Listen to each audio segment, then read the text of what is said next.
Oke, aku lanjutkan ya.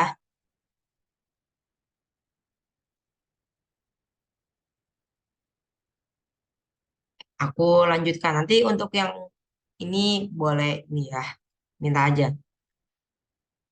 Sholat sunnah ini penting untuk kita ajarkan sebab dengan mengerjakan kita kerjakan sebab dengan mengerjakan sholat sunnah ini selain berfungsi sebagai penambah pahala di sisi Allah juga dapat menambah atau menutupi tidak sempurnanya sholat wajib seperti kurang khusyuk, tidak tepat waktu dan lain-lain. Jadi maka dari itu di PPT Bu Ita juga dijelaskan bahwa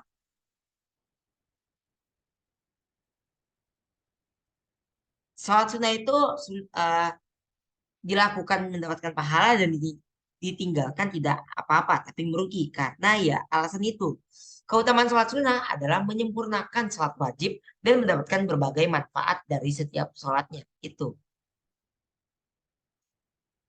Di sini juga dijelaskan ya bahwa mengerjakan sholat sunnah ini selain berfungsi sebagai penambah pahala di sisi Allah juga dapat menambah atau menutupi tidak sempurnanya sholat wajib seperti kurang khusyuk, tidak tepat waktu, dan lain-lainnya. Pengertian sholat sunnah. Sholat sunnah adalah sholat selain sholat wajib lima waktu dan bisa dilaksanakan oleh Rasulullah dan biasa dilaksanakan oleh Rasulullah Shallallahu Alaihi Wasallam.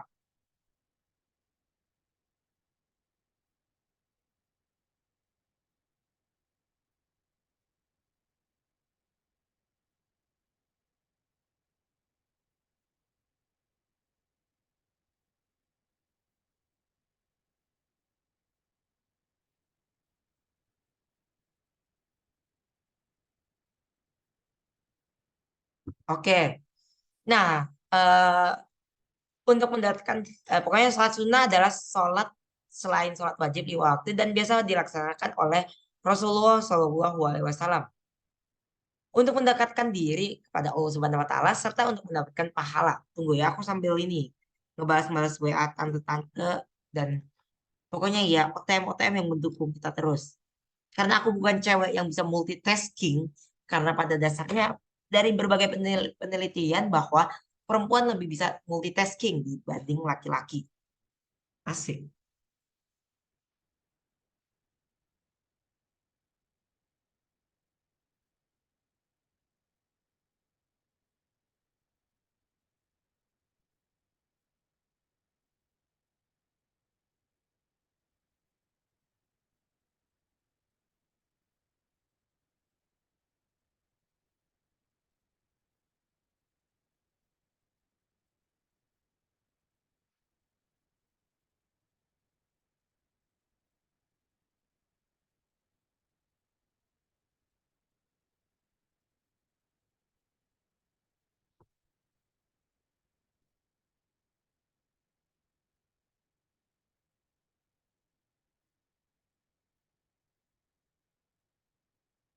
Tunggu ya, sabar.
Tunggu.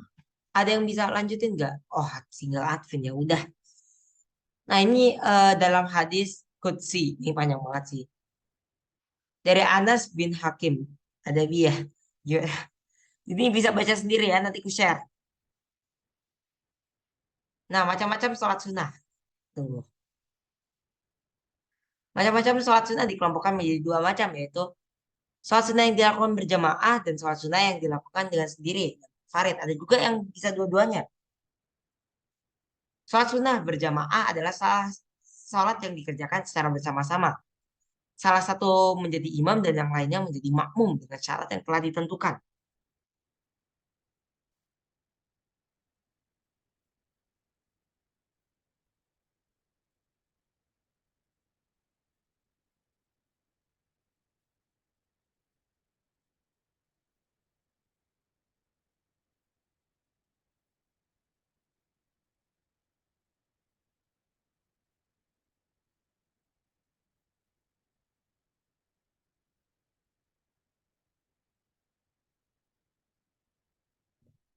Aduh.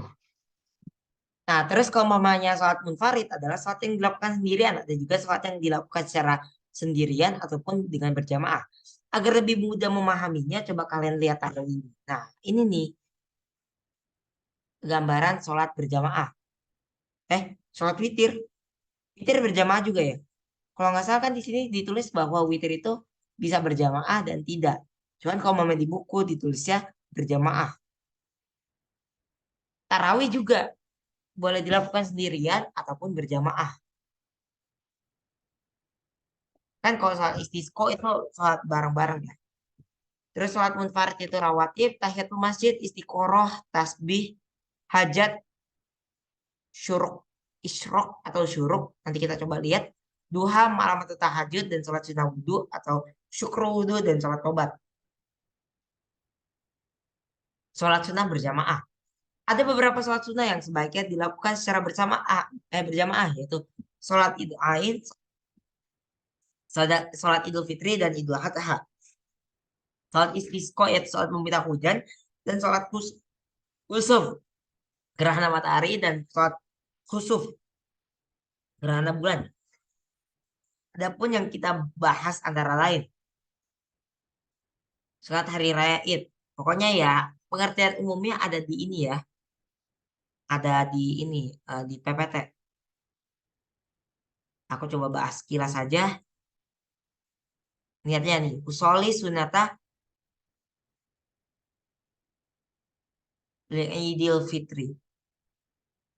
Bukan, Idul Fitri loh kata ini.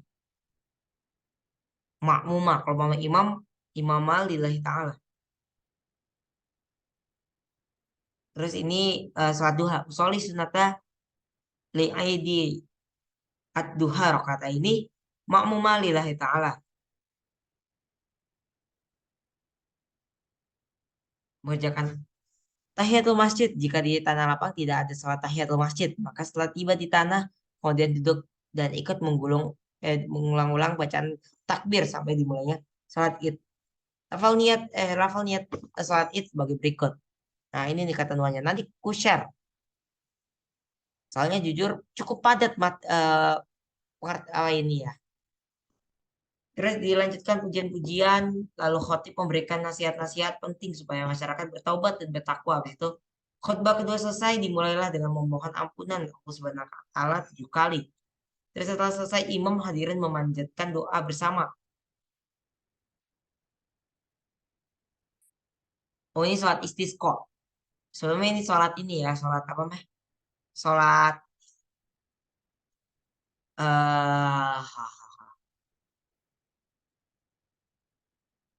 sholat id. Terus lanjut nih sholat istisqa, sholat gerhana, sholat tarawih, sholat munfarid ya. Dan ini eh, implementasi dan pemahaman sholat sunnah berjamaah dan munfarid. Hikmah melaksanakan sholat yaitu yang pertama syaratnya mendekatkan diri kepada Allah Subhanahu wa taala, menolong dalam segala urusan, menambal kekurangan dan memungkinkan terdapat pada sholat fardu. Sholat adalah sebaik-baiknya amalan dan dihapuskan doa dan ditinggikan derajatnya. Oke, kayaknya aku cukupan aja nih. Nanti kalau mau bahas buku ini mungkin kalian bisa bahas sendiri ya. Oke, karena pembelajaran ini telah selesai, maka kita ucapkan alhamdulillah, alhamdulillahirabbil alamin.